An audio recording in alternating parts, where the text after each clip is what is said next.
Poštovani gledatelji, dobrodošli u novu epizodu podcasta Putovanje kroz povijest. Naš današnji gost je gospodin Andrija Klarić. Pričat ćemo o slobodi u digitalnom dobu, o zelenoj tranziciji i politikama. Poštovani gospodine Klariću, dobrodošli. Pozdrav Đuro, hvala što ste me pozvali. Možemo onda krenuti koliko je danas opasnost od umjetne inteligencije zapravo, odnosno koliko je umjetna inteligencija dobra, a koliko je loša po vama? Pa ni jedna moderna tehnologija, niti bilo koji životni napredak nije loš ako nije u lošim rukama. Svaka od modernih stvari, među ostalima i sam novac, postaje loš onda kad je u lošim rukama, kada se upotrebljava za loše stvari. Dakle, mi u svijetu smo ljudi koji možemo podijeliti na dobre i loše s nekim nijansama i sve što činimo možemo i činiti u tom smjeru. Tako da i umjetna inteligencija može da bude loša i dobra. Onaj koji je zna koristiti, koji je koristi u svrhu da si uistinu olakša život i da to bude u svrhu čovjeka, taj može gledati na nju pozitivno. Međutim, ako se ona koristi na štetu čovjeka, to je onda vrlo opasno, a mislim da je to tema koja se treba razgovarati jer su potencijali za korištenje protiv čovjeka veliki, a ljudi nisu u tom pogledu dovoljno svjesni toga.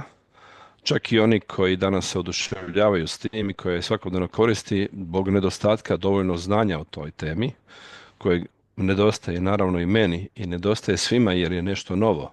Najviše o tome znanja imaju oni iza ekrana koji su to razvijali, ali to nije u svakom slučaju znanje koje je nama javno dostupno, stoga zbog nedostatka znanja mi nismo svjesni što nam može to donijeti, ali zbog toga trebamo biti oprezni, da onda postavljamo prava pitanja i da se interesiramo što time dobivamo, što gubimo i na koji način se može zaustaviti zloupotreba. Naime, ja vidim, kao što je povijesno poznato, svaki novitet je donosio neki ljudski napredak. Međutim, naravno, ljudski napredak i zloupotreba tog napretka, evo primjer je, nuklearna energija i nuklearna bomba, te dve stvari su jednako korisne u taj proces. Ali zašto je upotrebljen? Znači, ako je upotrebljen za najjeftiniju i najčistiju energiju, onda je dobar. A ako je upotrebljen za uništenje čovječanstva, onda je loš. Vrlo jednostavno, tako i ovdje. I zakonodavstvo je ono koje je po mom mišljenju ovog časa najveći problem, jeste da zakonodavstvo uvijek kasni godinama za tehnologijom. I tek kad se dogode zloupotrebe, tek onda zakonodavstvo uči kako da spriječi te zloupotrebe. I onda mi u stvari kaskamo za tim jer nismo anticipirali budućnost. To je ono što moramo promijeniti kako nam se ne bi povijest ponovila i u ovom slučaju.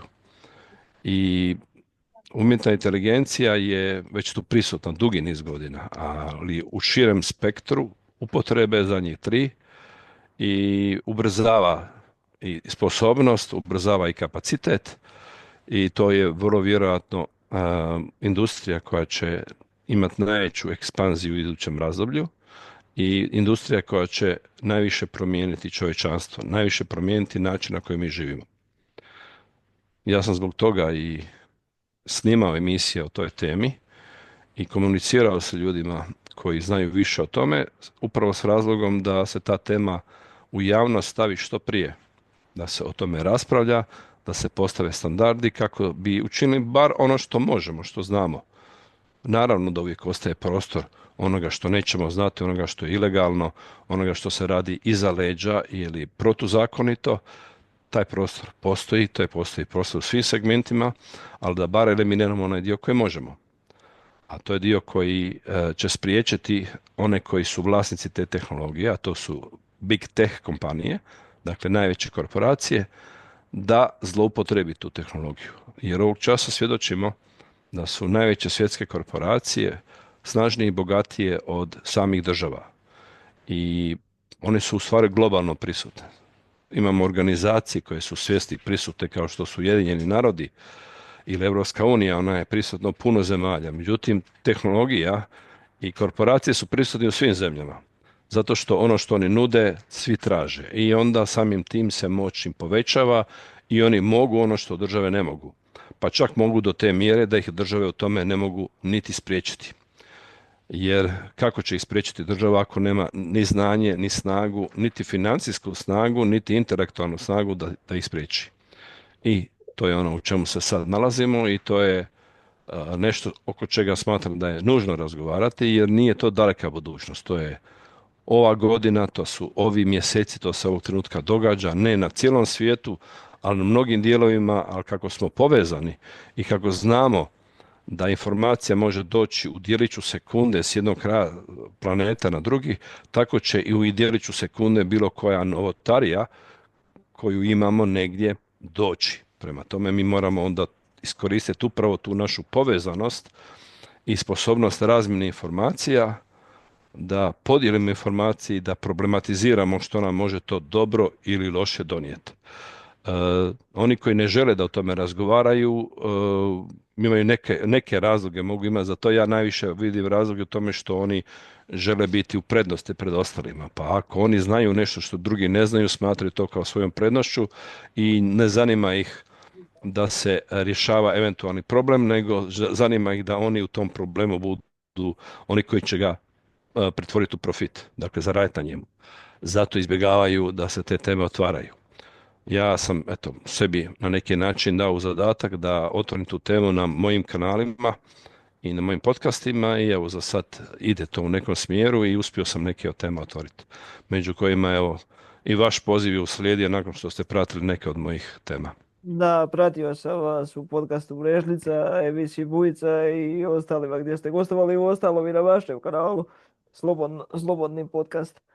Upravo to želim pitati. Mnogih zapravo vidimo svi da je digitalno doba donijelo slobodu informacija i možemo o svemu u djeliću sekunde, kako ste i rekli, saznat, ali postoji li taj dio kontrole i gdje bi zapravo tu trebali razgraničiti privatnost kad je sve danas zapravo povezano, praćeno i sve već u to smjeru ide. Pa privatnost je naša osobna odluka. A hoćemo li dijeliti sa cijelim svijetom svoju privatnost ili ćemo je zadržati za sebe, to je odluka. Naime, mi smo već odavno postali roba za trgovanje. Naše informacije nama su postale roba, neki su na tome dobro zaradili. Imamo jedan primjer onih koji su iskoristili upravo želju pojedinaca, dakle nekakav mentalitet kibicera, to se tako naziva, oni koji vole promatrati tuđe živote, pa se onda putem toga su se razvili i određeni i na kraju televizijski formati, kao što je recimo Big Brother bio, gdje su ljudi željeli da dijele svoju privatnost, a drugi su eto gledali. Čim ima veliki broj gledatelja, znači da proizvod je tražen, da ga traže. To govori o čovječanstvu, to ne govori samo o ljudima koji se nude, nego onima koji kupuju to. I danas smo svjedoci toga, mislim, već imamo i milionera, odnosno milionerki koji na OnlyFansu prodaju svoje intimne slike i ako postoje tisuće onih koji će za pogled platiti, oni imaju pravo to prodati, to je jednostavno iskorištavanje prilike. To više nema veze sa ičim osim sa ljudskom prirodom. Stoga svak može donijeti odluku i dok god mi možemo donijeti odluku o tome, dotle sam ja za to. Dakle, neka svatko daje svoju privatnost ako želi, meni je važno da ja ne želim i da je neću podijeliti. Međutim, problem je u tome što država želi da mi moramo dijeliti našu privatnost i država je ta koja nam se miješa u segmente života koji se ne tiču. I onda nam pronalazi uvijek neko veće dobro kako bi nas uvjerila ili kako bi nam uzela dio slobode i prava na odlučivanje.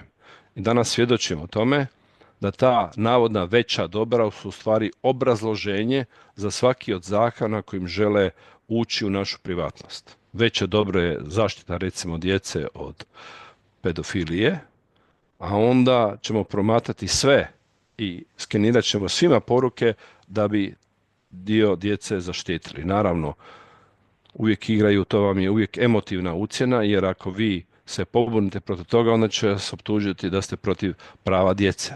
Što naravno ne znači to, ali to je njihov alat. Alat je odmah optužba, etiketa, neće raspravljati o temi, nego će vas diskvalificirati. To im je tehnologija. I onda ako vi kažete ne želim da nam promatrate poruke, on će u stvari to prevesti, reći vi ne želite zaštititi svoju djecu.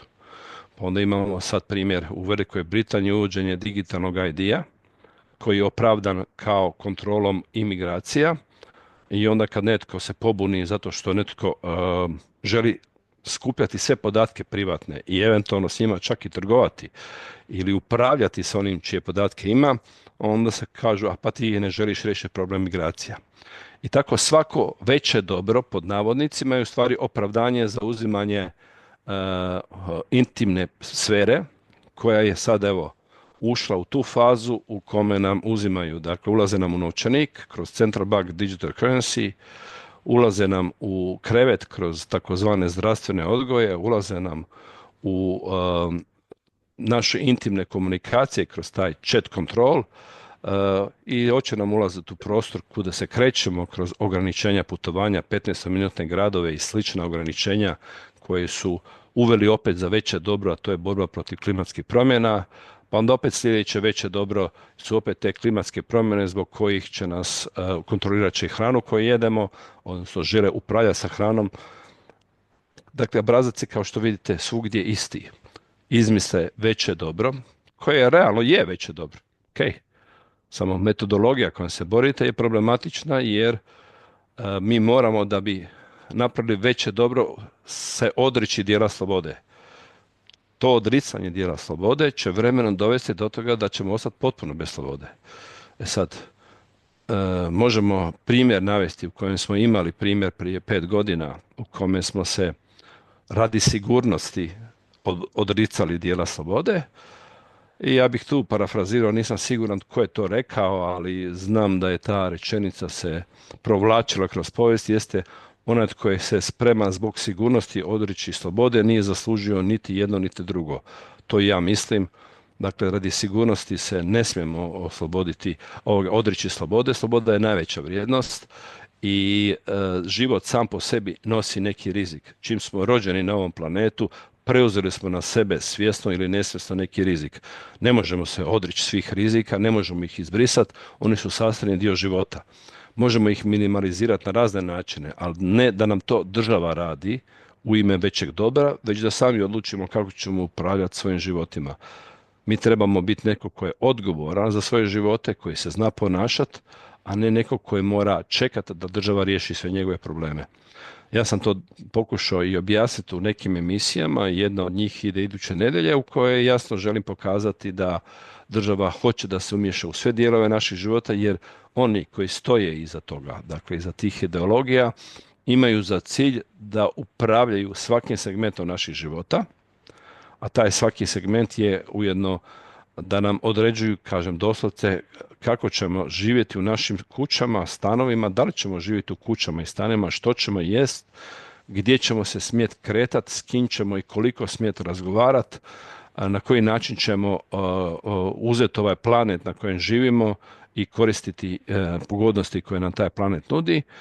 Da li ćemo to raditi na osnovu nekakve našeg osobnog uvjerenja i sposobnosti, ili ćemo jednostavno imati regulirani svaki segment. Oni žele da nam reguliraju svaki segment.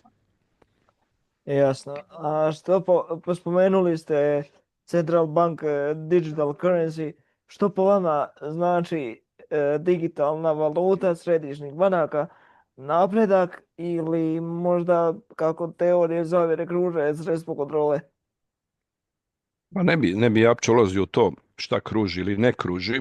Ja ni jednu stvar koju govorim, a to može ko god prati moje emisije, ja ne izmišljam, ne sisam iz prsta. Dokumenti o Central Bank Digital Currency govore ono što sam ja prenosio u svojim emisijama. Dakle, to nije da neko se boji nečega što je ideja ili nečega što je on zamislio u svojoj glavi, jer strah je imaginarna stvar i on je kreiran u vašim glavama. Međutim, ovdje se piše u dokumentima, ja samo analiziram ono što u dokumentima piše. Dakle, Central Bank Digital Currency, a to sam obradio koga zanima, ko sluša ovo, pa ga zanima zašto ja ovo govorim. Na mojem profilu su i dokumenti. Te o kojima govorim, analize tih dokumenata, kratki videi koji to objašnjavaju. Tko želi ući dublje u materiju, može kliknuti na poveznicu, downloadati te dokumente i pročitati sam.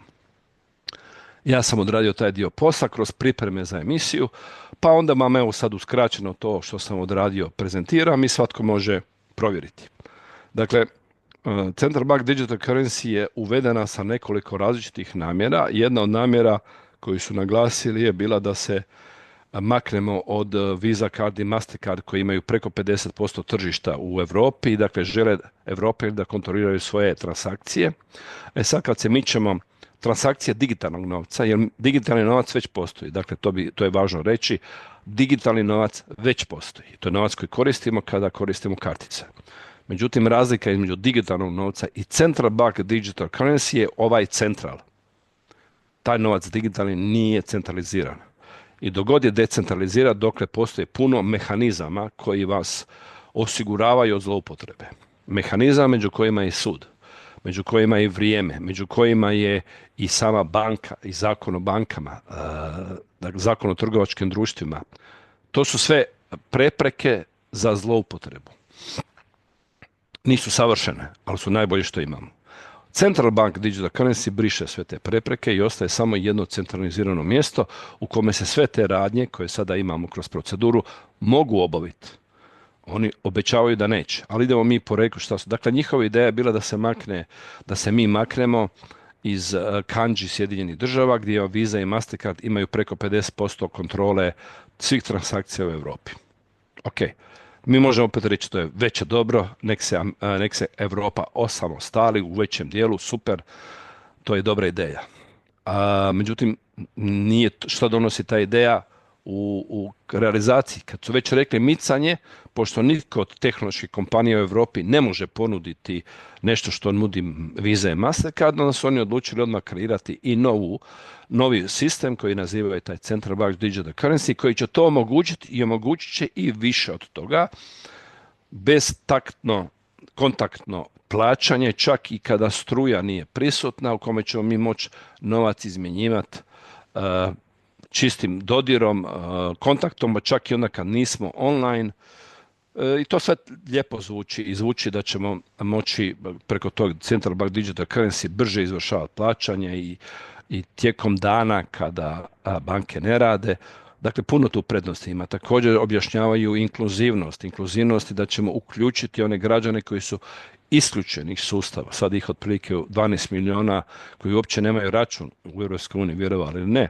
Pa bi i oni bili uključeni. Pa i oni kojima je blokiran račun, pa bi i oni bili uključeni. Dala bi im se nova prilika. Dakle, puno tih dobrih stvari oni nabrajaju kao prednost. Međutim, uvijek je važnije ono što ne spominju. Dakle, ono što spominju i ono što se smije spominjati. Ono što ne spominju, to je ono čega imamo se razloga zabrinjavati, da ne kažem bojati. A to je da taj novac unatoč tome što neće biti programiran po njihovim riječima. Dakle, oni nam obećavaju, nećemo vam programirati novac. Međutim, on se može programirati. To znači odluka nećemo i hoćemo je jedna kratka, brza, administrativna koja se u određenim uvjetima može promijeniti. Pa ja postavljam logično pitanje, ako već nećete, zašto uopće ostavljate mogućnost da se može? Dakle, ako sam ja siguran da neću tebi napraviti neko zlo, onda ću ja zatvoriti ta vrata da i ti bude siguran, jer ne mogu se pouzdati u tvoje povjerenje da mi vjeruješ ja ti to neću napraviti. Nego evo ti jamstvo. Jamstvo je ni ne mogu. Ali oni to neću, što otvara sumnju. Ako danas ne programirate novac, to ne znači da ga sutra nećete programirati. Onda imate recimo osiguranje u kojem oni su postavili pitanje, odnosno logično se pitanje postavlja čemu onda služe komercijalne banke. Jer ako imate Central Bank Digital Currency, imate digitalni novčanik, posredstvo od banaka komercijalnih nestaje, odnosno nema više ni potrebe za njima. I kako neko kao centralna banka koja ima zadatak da kontrolira komercijalne banke postaje njihov konkurent. To nema nikakve logike. Sad tu postoje pitanja koja se otvaraju i koje sam ja razmotrio u mojim emisijama sa ljudima koji su upućeni i koji su u komunikaciji sa ljudima koji uvode Central Bank Digital Currency, a to su centralni bankari. I oni jasno kažu, ne, nije njihova namjera da nam olakšaju trgovanje. Njihova namjera da oni kontroliraju naše trgovanje. I ako će cijela toga biti da nestanu komercijalne banke, oni jesu za. Naime, njima će biti i lakše ako nestanu centralne banke. Zašto? Prvo zato što će preuzeti njihov biznis i samim tim centralni bankari će imati biznis bankara, što nije mala stvar. A broj dva, oni žele kontrolirati naše transakcije. Kontrolirati na način da znaju u svakom trenutku njihovi algoritmi, a to su algoritmi umjetne inteligencije, znaju kakve su naše potrošačke navike, dakle sve informacije o tome što mi radimo s novcem. Samim tim i to omogućava, što oni opravdavaju, naravno djelomično omogućava da oni mogu i monetarne politike formirati, jer monetarna politika je među ostalima i određivanje količine novca u tržištu, cijene tog novca, dakle oni na takav način djeluju na inflaciju. Sada će imati potpunu kontrolu i moći će malim potezima povlačiti novac s računa, odnosno povlačiti iz tržišta i puštiti na tržište. Kad ga povlače tržišta, to je dovoljno da uvedu negativnu kamatu na depozite i to je kao da su povukli novac sa tržišta. A ili s druge strane, ako žele povećati, oni vam mogu povećati, ako žele recimo za proizvodnju povećati da bi povećali gospodarski rast, onda vam programiraju novac da ga možete potrošiti samo za tu svrhu. Dakle, kad uđete u tehnologiju toga što oni rade i kako rade, onda shvatite da nisu njihove namjere te što nam govore, nego su puno ozbiljnije, puno zabrinjavajuće. I naravno onaj dio depozita, dakle danas se postavlja pitanje da se ne dogodi povlačenje depozita od banaka, jer može neko odlučiti svoj novac koji je u štednji jednostavno povući, staviti na digitalni novčanik u digitalnoj banci, onda su oni rekli ne, to ćemo spriječiti, ne bi bilo dobro da budu ugrožene likvidnost banaka, što naravno ne bi bilo dobro jer smo onda svi ugroženi, onda će oni to spriječiti tako da vam limitiraju iznos koji možete imati na računu na 3000 eura, što se ne čini puno i nije puno. Međutim, ono što vam ne kažu da se to može promijeniti preko noći, u 5, u 7, u 10, bilo kada. I tu je problem što se onda, vrlo vjerojatno će se dogoditi ovo da će komercijalne banke izgubiti svoju svrhu i nestaće i sve će preći u Central Bank Digital Currency. Ja sam malo iznenađen da bankari koji imaju toliko resursa, koji imaju toliko kapitala, nisu dublje analizirali tu stvar i nisu vidjeli da su i oni u ovim okolnostima ugroženi. Jer obično kad ljudi gledaju sami sebe pa kažu dobro, to se mene ne tiče, pogotovo ako sam moćan, ako imam novac, onda ću ja svoj život dobro živjeti bez obzira na sve. Ovdje su oni ti koji imaju najveću moć i novac, bit će ugroženi jer ih centralni bankari žele eliminirati iz tržišta koliko god ovo brutalno zvučilo. I u nekom periodu, u nekom ne dugačkom periodu će biti eliminirani jer će svrha komercijalnih banaka nestati. Vi ćete moći putem umjetne inteligencije, putem centralnog digitalnog bankarstva moći i uzimati kredita ako zatreba, moći uzimati i ovu nekakve minuse, nazovimo to tako, raditi transakcije i sve će raditi algoritmi umjetne inteligencije, bankari i svi oni ostali koji su do sad imali poslovi u tom sektoru će nestati, među kojima su i konzultanti i revizorske kuće i sve ostalo, da ne nabrajam koji veliki segment industrije koji je vezan za to. To neće se dogoditi preko noći u nekoliko koraka, jer mi sad ne razgovaramo o današnjosti. Možemo razgovarati samo o današnjosti. Ja bih razgovarao u maloj budućnosti, ali ta budućnost je vrlo blizu. Dakle, to je u pitanju u nekim stvarima možda nekoliko godina, u nekim stvarima nekoliko mjeseci. Stoga, to je dio o koji se ne žele pričati. Također, o čemu ne žele pričati, što je jako važno, jeste tko provodi to. Dakle, za to je potrebno tehnologija. Znanje i tehnološke kapacitete nemaju države, imaju korporacije. Stoga informacije. Stali smo kod tko provodi Da, za provođenje politiku Central Bank Digital Currency, pa možete nastaviti. problem vidim u tome ko upravlja sa procesima. Dakle, za provedbu CBDC-a je potrebna tehnologija i znanje. Tehnologiju i znanje imaju korporacije, nemaju države. I korporacije će upravljati procesima.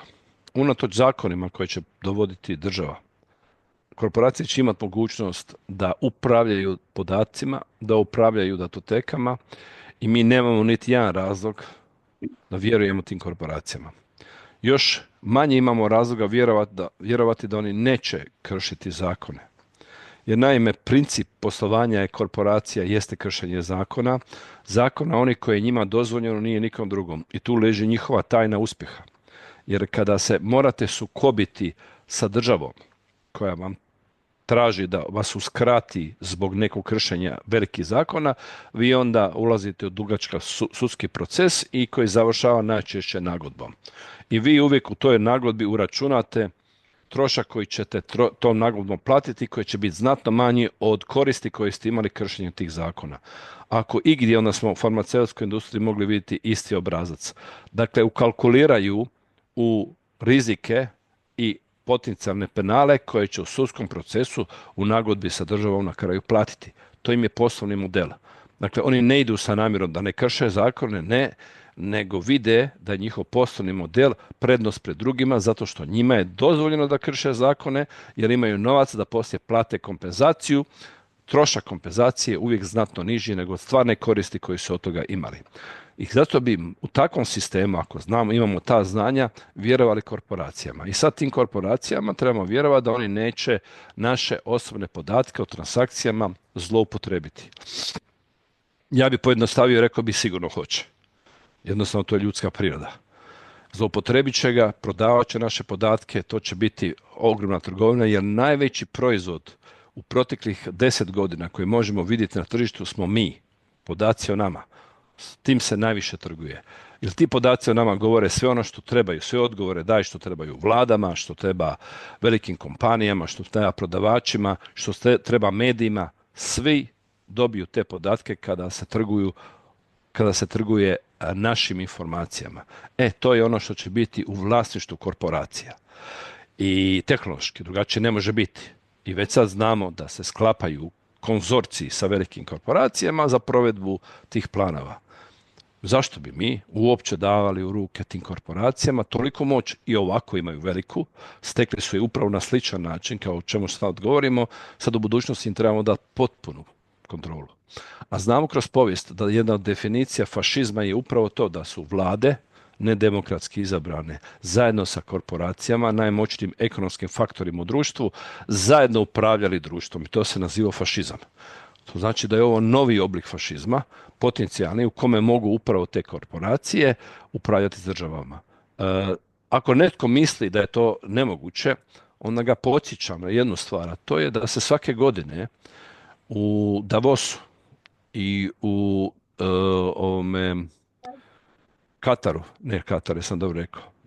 Dubaju, sorry. Dakle, u Davosu i Dubaju imate 2 godišnja sastanka. Jedan se zove u Dubaju World Government, a ovaj se zove Svjetski ekonomski forum. I ta 2 sastanka organiziraju privatne kompanije. To su korporacije, takozvani dionici, velikih privatnih kompanija kao što je Svjetski ekonomski forum i na tamo se sastaju tko? Upravo ovi o kojima govorim. Velike svjetske najbogatije kompanije, korporacije i vladari. Vladari demokratski izabrani ili nedemokratski izabrani. U velikom dijelu svijeta su nedemokratski izabrani, a u zapadnom svijetu gdje mi živimo i ono što mene zanima su demokratski, pod navodnicima opet, izabrani i oni se sastaju tamo. Da li ste ikada čuli, evo konkretno na hrvatskom primjeru, da je naš premijer koji je svake godine na tom sastanku ikad podnio izvješće sa tog sastanka Hrvatskom saboru? Iskreno ne. Da li ste ikad čuli da ga je prije tog sastanka itko iz Hrvatskog sabora ili novinara pitao zašto ide tamo, što će tamo raditi i da li će podnijeti izvješće, s kim će se sastati i o čemu su razgovarali? Ni to niste. Iskreno tako. Ne. Nisam ni ja. Istražujem, gledam, nisam vidio nikada da je. Nije li vam to sumnjivo? Dakle, to se već podrazumijeva da će on odlaziti tamo i sjedit će sa ljudima koji imamo prilike putem interneta slušati šta govore, slušati što su njihove politike i da će naš premijer sjediti s njima i neće nikom od nas reći šta je s njima razgovarao. Dakle, to je više nego uzurpiranje vlasti i ujedno dokaz o tome da su korporacije te koje odlučuju, a ne država. da mi kad smo birali bilo kojeg našeg premijera ili predstavnika, mi ga nismo birali da nas zastupa, nego formalno je on naš zastupnik, a stvarnosti je njihov papet, ja bih rekao, lutka na koncu koji provodi njihove politike. I tome svjedočimo. Čak više ni ne skrivaju. Vi imate jasno određenje sadašnjeg premijera Velike Britanije, kojeg su pitali novinari, da li vam je važniji Davos ili Westminster? On odgovara Davos. Dakle, važnije mu što misli grupacija korporacija moćnih, a napravio sam emisiju o tome, zove se stakeholder kapitalizam. Pogledajte unutra u detalju, objašnjeno što je to Davos i detaljima koji su to dionici, kako ih oni nazivaju. I njemu je važnije što oni misle nego što misli njihov parlament u Velikoj Britaniji. Dakle, ne skrivaju više. Ne skriva se i zna se točno da ko su young global leaders, ko su regruti koje su regrutirali te organizacije privatne, kao što je Svjetski ekonomski forum, i s kojom svrhom i kamo su tu i regruti u svojim karijerama završili. I onda smo tijekom proteklih 5 godina vidjeli da su regruti tih organizacija Young Global Leaders bili i kancelar Njemačke i predsjednik Francuske i premijer Velike Britanije i nizozemski premijer i švedska premijerka, estonska, finska premijerka, zatim odnosno premijer Velike Britanije, Kanade, zatim puno guvernera američkih saveznih država, među kojima je najistaknutiji guverner Kalifornije. Zatim sam Putin je jedan od njihovih regruta. Dakle, mi govorimo ovdje o nekome koji je regrutirao političare koji danas upravljaju svijetom. I za one koji misle da ja izmišljam, neka provjere i neka onda vide u tom svjetlu kolika je snaga jednog svjetskog ekonomskog foruma i sastanka u Davosu ili sastanka koji se odvija u Dubaju,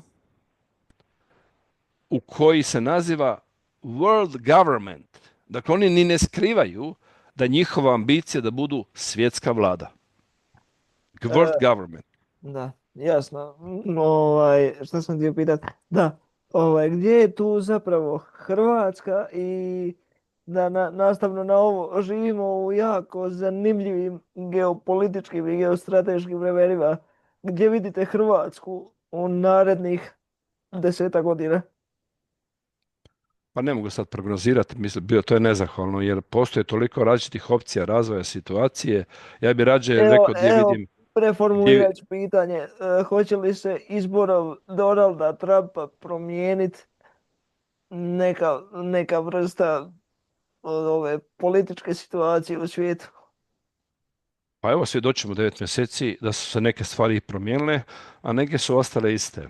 Već sam i komentirao prije mandat Donalda Trumpa, zadnjih 9 mjeseci, ja volim ocjenjivati po djelima, ne po priči. Jer priča smo svakakvi se naslušali, međutim, poznavajući mentalitet trgovački Trumpa, i znam da mnogi od stvari koje on govori zato što trguje istovremeno, a ne zato što ozbiljno tako misli. A svi ovi ostali koji sudjeluju u tom šovu, koji prenose to, koji se tome zgražavaju ili to ocjenjuje, su samo naivci i neiskusni. Pa misle da kad god nešto Trump kaže da on tako misli. Ne, on uvijek ili testira ili trguje. Ne govori ono što će napraviti, to nikad ne govori. Trgovac nikad ne govori ono što će napraviti. Trgovac to napravi. A ovo što govori i što prezentira javnosti kao među ostalima i showman, jer on to uistinu jest, ima svoj cilj, a cilj je da testira, da vidi, da izvuče iz rupe svog neprijatelja ili da vidi ko kako reagira kako bi mogao postići svoj cilj.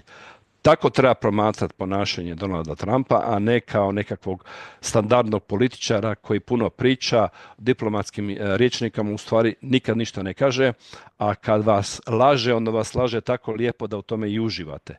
To je sasvim drugi profil ljudi nego što je Donald Trump. Sad ja ga sudim po djelima i u zadnjih 9 mjeseci mogu pohvaliti neke stvari koje je napravio i koje su počne mijenjati stvari, a mogu neke napraviti, mogu ih snažno kritizirati.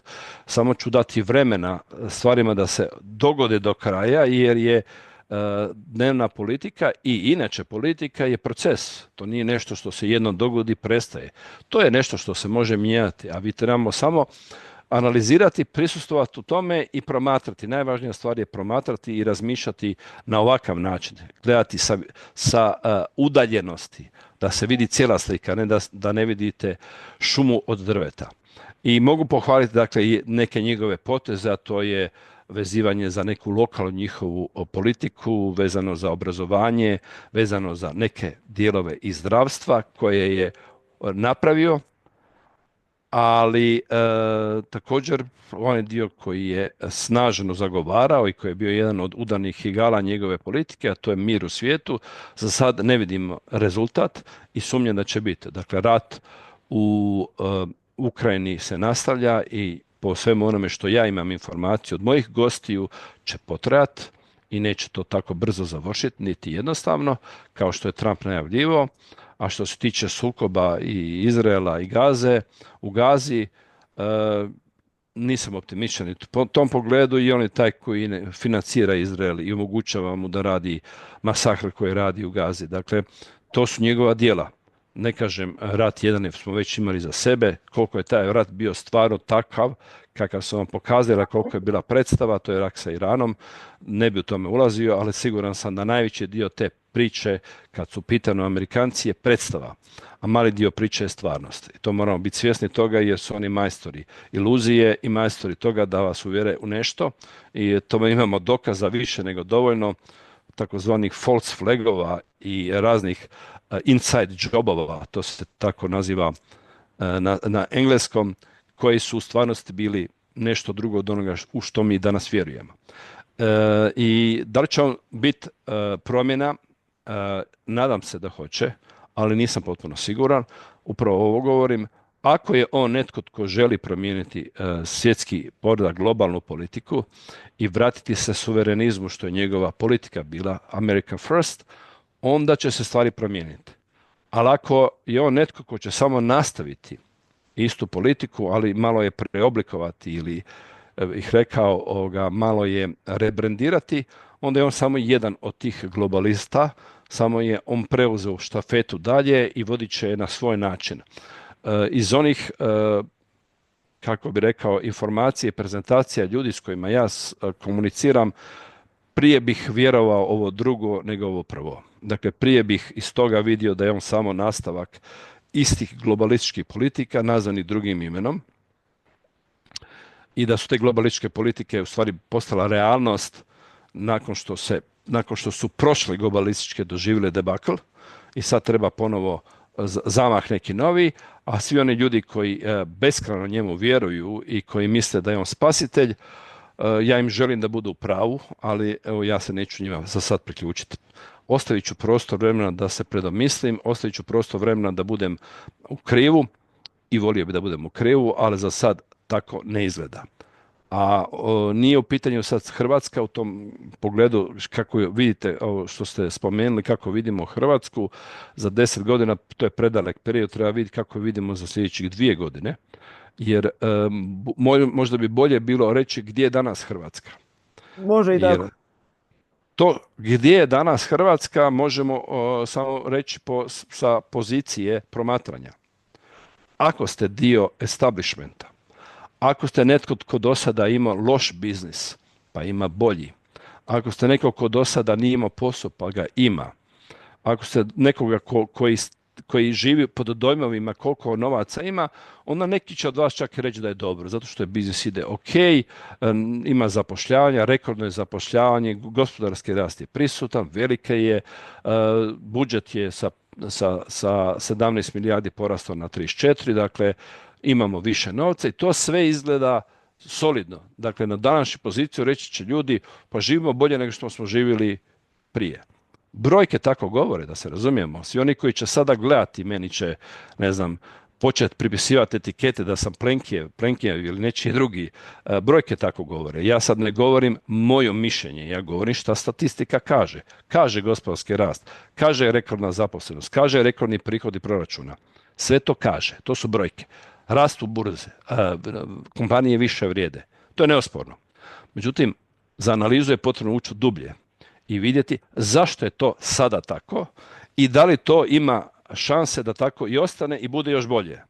Tu je nešto što ja ipak ne bih rekao da će biti, jer ulazeći dublje u strukturu toga kako je hrvatska ekonomija ovakva kakva je danas, govori mi puno stvari koje nemamo razloga biti zadovoljni i ja očekujem da će ekonomska kriza koja će zakačiti cijelu Europu, pa tako i Hrvatsku, stići vrlo brzo i da će biti drastična. Dakle, da ćemo to bogatstvo koje smo stecali godinama izgubiti u kratkom periodu, jer ne bi bilo prvi put da milione ili tisuće koje ste sticali preko noći izgubite. Hrvatska ima povijest da su ljudi izgubili štednju tamo krajem 80-ih, kada su prvi put propadale banke, pa su onda početkom rata izgubili tu štednju, odnosno ona je bila pretvorena u nešto što se nazivalo stara devizna štednja.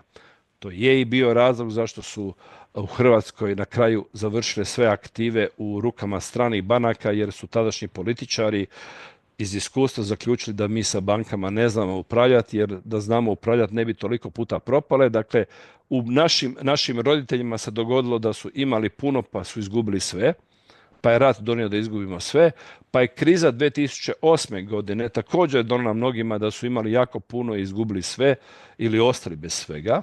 Dakle, bogatstvo se znatno smanjilo i to ne bi bilo prvi put.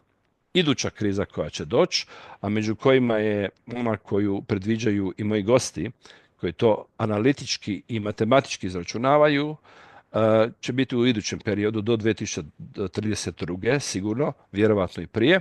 I ta kriza također može izbrisati veliki dio bogatstva. Da li možemo spriječiti te krize? Možemo. Da li ćemo ih spriječiti, ovisi o tome da li ćemo priznati da su tu. Jer naš gospodarski rast u proteklim godinama, evo konkretno jedan primjer, taj gospodarski rast je začinjen na nezdravim osnovama, na osnovu fondova i sredstava koji su postali naš dug koji će iduće generacije, vi ste mlađi od mene, znači vaša generacija će to duže plaćati, ja ne znam hoće li doživjeti zadnju ratu isplate tih kredita, jer zadnja rata je 2058. godina. Dakle, uzeli smo kredite na tako dugi period da bi oporavili ekonomiju nakon promašenih politika za vrijeme pandemije i to je jedan od razloga zašto mi imamo gospodarski rast. Jer gospodarski rast računa i taj novac koji uđe u gospodarstvo. I također gospodarski rast se računa i kada vam neko posudi novac i kada ga pokloni. Sad vas pitam, vi kao obitelj, ako živite iznad svojih mogućnosti i ako trošite više novca nego što zaradite, ako vam susjed daje taj novac, posuđuje novac, to ne znači da vi dobro živite. To samo znači da povećavate dug. Jednog trenutka kad taj susjed prestane vam davati novac, vi ćete se morati vratiti u realnost, a realnost je da možete potrošiti samo onoliko koliko imate. Da. Gospodin Vokšić, smanjio vam se ekran, ne znam jeste primijetili. Jesam, web kamera, nego da nastavimo, gdje smo stali, ovo ću probat. Sad vas nema. Znam, kamera, Aha. Pa onda me stavite vi na pa cijeli da, screen dok ne popravite kameru. da, tako će i biti. Da vam bude lakše poslije uređivati. Pa tako će i biti, da. Samo sekundu. Dobro, nastavit ćemo. Apropo sad tih kriza, govori se o obveznom siječe psihoza straha od rata. Apropo toga, kako vidite uvođenje vojnog roka? Mi smo ukinuli vojni rok 2008. godine, obavezni vojni rok. Ostala je samo profesionalna vojska. 2009. godine mi smo ušli u NATO. 2008. smo već znali da ćemo ući u NATO, već smo bili, odluka je donešena da smo primljeni. Ulazak u NATO je imao namjeru da uđemo u savez koji će nas zaštititi od budućih kriza i eventualnih agresija na našu zemlju. Neko ko ima rat i koji je doživio neugodne trenutke i smrt, želi da bude zaštićen. I samom činjenicom da smo ulaskom u NATO, ajmo reći, smanjili ambicije drugih da nas napadnu ili eventualno traže nešto od nas, je logična, je prihvatljiva. I da smo ušli u savez koji je isključivo obrambeni, to je također logično i prihvatljivo i u skladu sa našim hrvatskim narodom i hrvatskom politikom. Mi nismo agresivni, mi ne želimo tuđe teritorije, stoga želimo samo braniti svoje. Tako je bilo kroz povijest, tako je i danas. I također ekonomski razlog ulaska u NATO je bio da se proširi komunikacija, odnosno naš kreditni rating i naše financijske transakcije i poslovanje sa NATO članicama je bio olakšan, jer je u kategoriji ocjene ekonomije određe dolazi i sigurnost kao kategorija. Prema tome, samim tim smo dobili kreditni rating bolji nego prije, jer smo u zoni sigurnosti kao članice NATO-a. Za to smo se morali naravno odreći dijela svog suvereniteta, pa smo onda slali neke od svojih vojski u neke intervencije koje nisu bili naši ratovi, ali su to nazivali mirovne inicijative, odnosno mirovne Mirovne misije. misije, tako je, mirovne misije, tražio sam tu riječ. I sudjelovali smo u tome, u redu, hvala Bogu, ništa od toga nije prošlo katastrofalno, mislim da smo imali samo jedno ranjavanje i to je bilo to. Platili ljudskim životima nismo, međutim financijski smo platili. I sada, ja to govorim, to se dogodilo od 2009. nadalje. Dolazimo u 2025. I odjednom se mijenja da mi moramo izdvojiti dodatna sredstva za NATO. Do sada odvajamo 2% GDP-a, traže od nas da to bude 5. To je dodatnih 3. To su ogromna sredstva. To su 4,5 ovisno o rastu GDP-a do 7 milijardi dodatnih eura godišnje za NATO. Plus, mi smo odlučili da uvedemo vojni rok obveznik, što dodatno povećava troškove. I sad si ja postavljam pitanje, a zašto? Gdje su oni motivi ili one okolnosti u kojima smo ušli u NATO? Koliko vidim, niti od motiva, niti od okolnosti ne stoje više. Pa si postavljam pitanje da li naš motiv i naša politika ulaska u NATO stoji na jednakim nogama kao prije. I kad gledamo okolnosti za koje nas stalno objašnjavaju kako su se promijenile, okolnosti se promijenile, zašto? Ajmo postaviti pitanje zašto su se promijenile okolnosti. Sad kada malo geopolitički pogledate i kada se interesirate, a to sam napravio, imao sam goste u svojim emisijama, onda mogu reći da NATO više ne izgleda tako, ne zato što ga je netko drugi natjerao da ne izgleda tako, nego što je politika kojom se upravlja NATO i ljudi koji tim upravljaju i prvenstveno Sjedinjene države kao najjači dio NATO-a se promijenilo. Oni više nisu obrambeni savez, oni su savez koji ima i osvajačke tenzije. Prije su do sada osvajali tako što su svako od zemalja uspjeli nagovoriti na ovaj ili na onaj način da se priključi. Zadnje su uspjeli nagovoriti Finsku i Švedsku.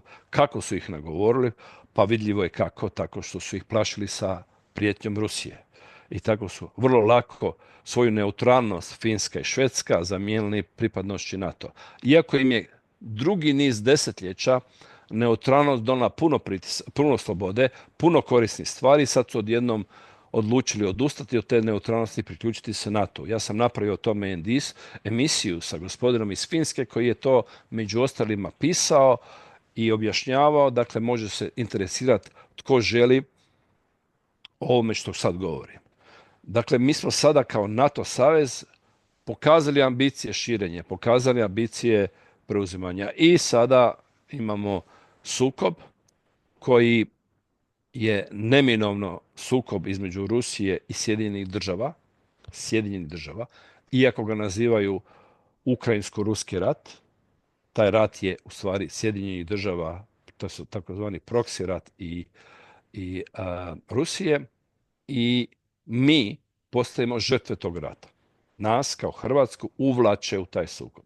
Taj sukob se nas ne tiče, mi nemamo šta u njemu raditi, pa čak ni kao članica NATO-a, jer Ukrajina nije formalno članica NATO-a, i samo izlaganje u ovoj mjeri u kome ih financijski pomažemo i pomažemo ih oružjem, dakle financijsko pomaganje humanitarne prirode je prihvatljivo. Ali oružje pomaganje je čisto sudjelovanje u ratu. Dakle, mi smo se uključili u taj rat, iako formalno nismo, ali čim dajemo oružje jednoj od sukobljenih strana, mi smo dio legalnog cilja njihovih neprijatelja. Čak E sam, sada u tom kontekstu gledati obavezni vojni rok treba promatrati vrlo pažljivo. Jer obrazloženja koje nam daje naš ministar i premijer ne stoje. Hrvatske dalje nije direktno ugrožena od nikoga, niti indirektno ugrožena, pa čak ni od Rusije koju spominju. Pa vas postavljam pitanje zašto regrutirate? I onda podsjećam na sljedeću stvar, a to je da smo mi predali dio suvereniteta ulaskom u NATO. A dio suvereniteta jest i vojni, jer se onda iz Njemačke upravlja europskim dijelom NATO-a. Zašto se iz Njemačke upravlja? Tako je NATO organiziran. Mi smo predali odlučivanje drugima za našu vojsku. I šta se događa? Tko zna šta je vojska? To je onaj koji je bio u vojsci. Kada vojska upravlja, svojim tamo nema demokracije. Dakle, u vojsci nema demokracije, nema parlamenta koji diže ruku i slaže se da neki vojnik ide ovdje ili onda. Ne, tamo su zapovjednici koji naređuju i ostali moraju izvršavati. Ako ne izvršavaju, završavaju na vojnom sudu. Tako to funkcionira. Prema tome, zabludi su svi oni u Hrvatskoj koji misle da mi možemo preko parlamenta spriječiti bilo koju zapovjed u kome će našeg vojnika iz Hrvatske negdje poslati, ako se aktivira članak 5 u kome se mi solidarno trebamo braniti jednu od zemalja. A napast ili sukob sa nekim od zemalja može nastati preko noći i na kraju krajeva sama politika Ursule von der Leyen ide u tom smjeru jer ona želi da se Ukrajina primi u NATO preko reda, da se primi u Europsku uniju preko reda. To je njena želja. I samom tom željom želi nas uključiti u rat sa Rusijom. Pa vas pitam, zašto bi mi išli u rat sa Rusijom? Zašto bi mi išli u ratove koje su, kao što sam spomenuo, kreirali Amerikanci i njihova, to nazivaju dubokom državom, ja to nazivam vojno-industrijski kompleks korporacija koji na tome izvrsno zarađuju. Znamo i kako se zovu te korporacije, nije teško povezati njihove interese i vlasništvo njihovih dionica jasno. sa kompanijama koje proizvode oružje. Dakle, zašto bi Hrvat, bilo koji građanin Hrvatske ginuo za zaradu tih multinacionalnih kompanija i vojno-industrijskog kompleksa Sjedinjenih država? To samo lud čovjek može. Međutim, kao što sam rekao, naši političari su ove lutke na koncu i oni nemaju moć odlučivanja, već moraju slušati. A zašto moraju slušati? Tu bi sad moglo i duže pričati o tome, među kojim najveći razlog zašto moramo slušati, po meni, jeste naša financijska ovisnost, jer bilo koja zemlja koja mora stalno se zaduživati kako bi pokrila vlastiti deficit, dakle veću potrošnju nego što su prihodi, nije samostalna i neovisna zemlja, već je ovisna o svojim financijerima. To znamo na banalnim ljudskim primjerima, kao što je djeca su ovisna o svojim roditeljima dok god nemaju svoje prihode. Do tada roditelji mogu odlučivati jer neće dati novac za bilo šta, jer oni su jedini koji financiraju. Tek kad se djeca osamostale na način da ostvaruju svoje prihode, mogu i slobodno odlučivati što će sa sobom. Jednako je tako u kompaniji, jednako je tako, dakle, nijedna kompanija ne može raditi što želi bez da prije toga pita svoje kreditore. Kreditori, ako su banke, oni će postaviti standarde koji su uvjeti da oni neke važnije odluke donose. Dakle, nema slobode bez financijske slobode. Mi kao zemlja nismo financijski slobodni iz dva razloga. Prvi razlog je što stalno stvaramo deficit i stalno smo u ovisnosti o novim kreditima, a drugi razlog je što nemamo vlastitu valutu, već je to globalna valuta, odnosno euro, čijeg smo se suvereniteta odrekli prije 2 godine i danas moramo znati da više ne odlučujemo o svom novcu. To je stvarnost, to je današnja situacija. Iz te perspektive trebamo promatrati uvođenje vojnog roka. Ja zaključujem da je uvođenje obaveznog vojnog roka širenje baze za buduće mobilizacije Hrvata, odnosno građana Hrvatske, za tuđe ratove. Da li netko u Hrvatskoj to želi? Ne. Ja se nadam. To niste jedini koji je to rekao, to je čak rekao i naš admiral Davor Dovazit-Lošo, apropo vojnog roka. Drago mi je da mislimo isto. Tako da mogu se mislim, prati njega, on mi je jako drag čovjek kad gostuje. I koja bi onda bila poruka vas, koja je brana od tih svih loših stvari koje smo danas nabrojali? Potencijalno loših. Pa, gledajte, prvi korak jeste da što veći broj ljudi osvijesti da je tako. Jer najveći broj ljudi negira stvarnost. Ljepše im je živjeti u drugačijoj stvarnosti, ljepše im je sebe tješiti da tako nije, ljepše im je vjerovati u, poželjnije scenarije, nego promatrati sa pozicije koju ja promatram, a to je worst case scenario, dakle najgori scenario. To je pozicija s kojom ja promatram. Dakle, moraš biti uistinu odgovoran i promatrati s pozicije što se najgore može dogoditi i što se najbolje može dogoditi.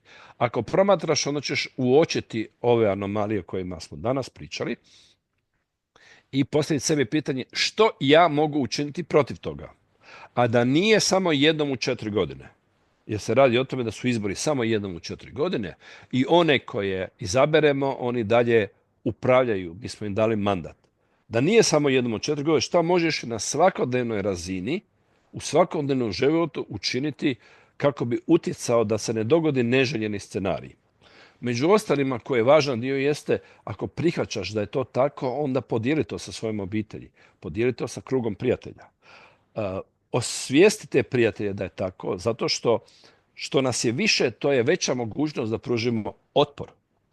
Jer u malim brojevima, ako se pruži otpor, završit će da će one koji najveći otpor pružaju budu žrtvovani i za primjer svim ostalima koji i pokušaju pružiti otpor. I o tome sam snimio emisiju sa gospodinom Jasonom Christophom, pa se može pogledati kako je tehnologija upravljanja masa i na koji način se eliminiraju disidenti, najglasniji, kao uzor, primjer svim ostalima kojima bi palo na pamet da se bune.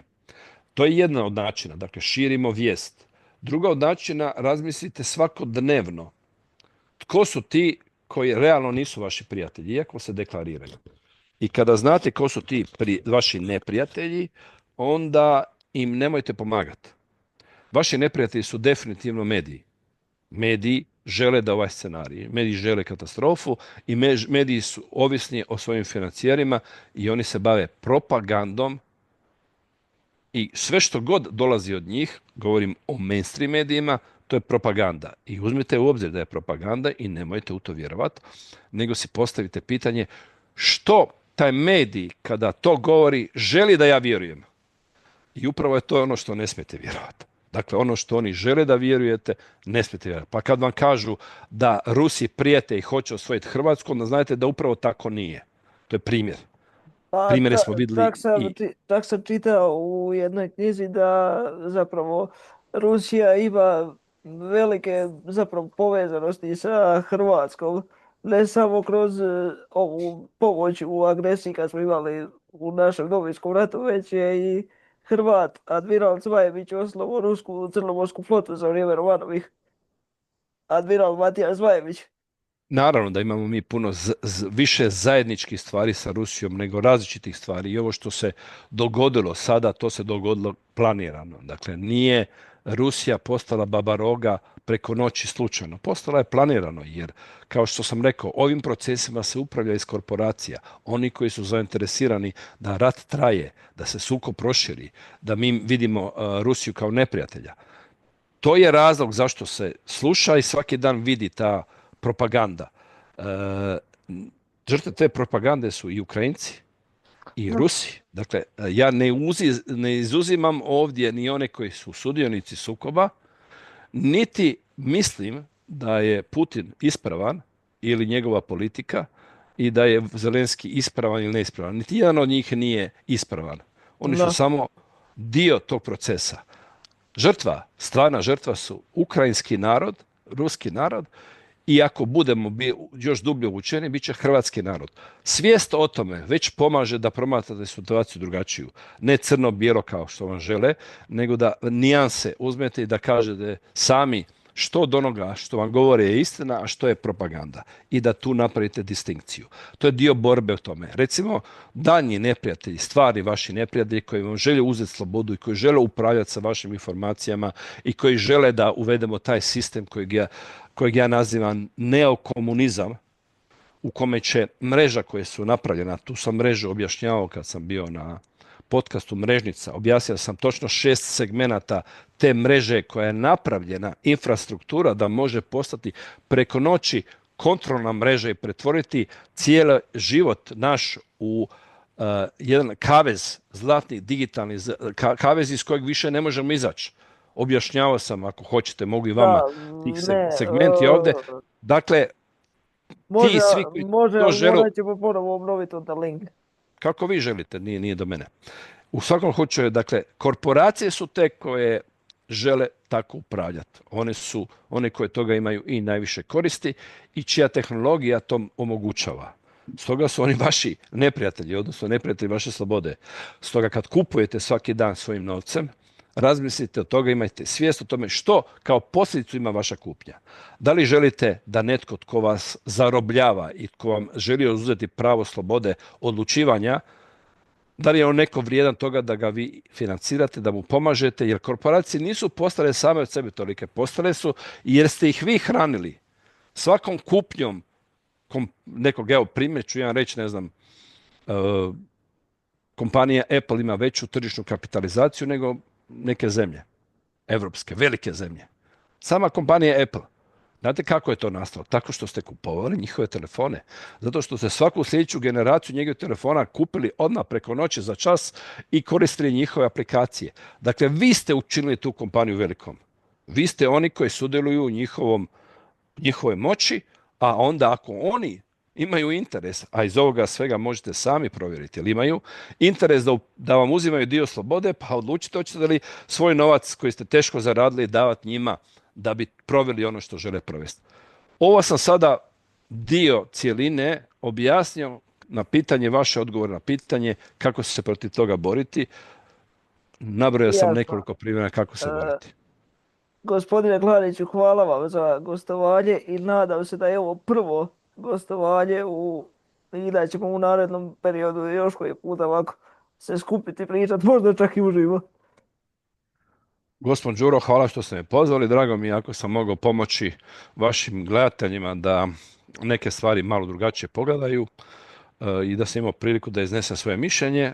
Svi oni koji gledaju, toplo ih pozivam da se priključe slobodnom podcastu koji Također, je na web stranici slobodnipodcast.hr, vrlo jednostavno spojene riječi, slobodni podcast.hr je domena i mogu pogledati emisije u kojima u detalje objašnjavam moje stavove. Dakle, ove stavove koje sam vam iznio, oni su posljedica do sada 135 objavljenih epizoda, odnosno 140 objavljenih epizoda razgovora sa ljudima čiji je uža specijalnost teme o kojima smo danas razgovarali. Ja sam samo netko tko je te informacije prenio, omogućio gledateljima da imaju tu sliku i nešto iz toga i naučio. To što sam nešto naučio, pokušao sam prenijeti vama i vašim gledateljima danas. naravno, nadam se da vam je bilo ugodno, meni je i kao što sam rekao, neka zaprate i vašu stranicu i vaš YouTube kanal. Linkovi će biti u opisu, a nadam se da ćemo se mi još koji puta vidjeti i ovako porazgovarati. Hvala gospod Đuro i ja se nadam pozdrav vašim gledateljima. Hvala vama.